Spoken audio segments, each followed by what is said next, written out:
The husband never complained about Jenny being busy with work, but Jenny's father and her two older sisters started to complain about Jenny, talking on the radio late at night with strangers, not knowing if those people were decent or not. Jenny's job like this went against traditional female values, but Jenny held her ground. She simply loved this job. Jenny ignored what her family thought and kept working as a radio host. Her performance kept getting better. She even became one of the hottest hosts at the station. But you can have everything. While Jenny was busy with work, family conflicts grew more obvious. Because Jenny worked at night, taking care of their son fell mostly on her husband. At first, the husband didn't complain, as long as his wife was happy. But lately, his own work had problems. He often had to work late. Because of that, their son stayed home alone, with no one to take care of him. Left with no choice, Jenny brought their son along to work with her. But you can focus on two things at once. Jenny was absorbed in her work and naturally overlooked her son and husband. Her son got bullied at school, but Jenny had no idea. Her husband's work was a mess too. He even lost a big deal because of juggling work and family. The husband grew more upset with Jenny. Jenny often stayed late at the station and went to parties with coworkers. She missed his calls often. He couldn't accept how Jenny changed from a housewife to a career woman. That day, the husband quit his job at the garment factory and planned to find a new company. But on the day of the interview, he couldn't find his phone anywhere. The interview address was saved on it. He was frantic.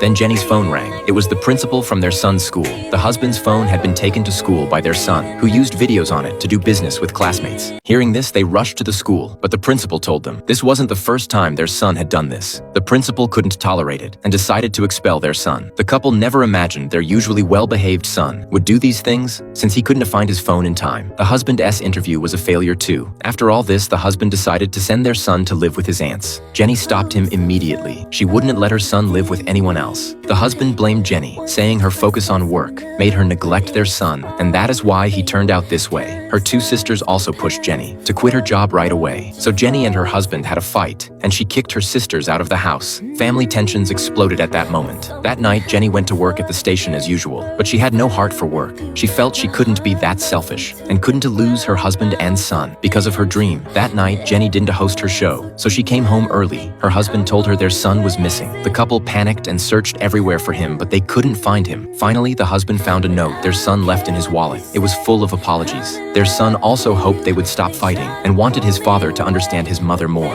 Their son was still so mature. Jenny felt deeply guilty. She had truly neglected him these days. A few days later, their son was finally found. Jenny and her husband turned their sadness into joy, and they made up with each other. At that moment, Jenny made up her mind to quit her job.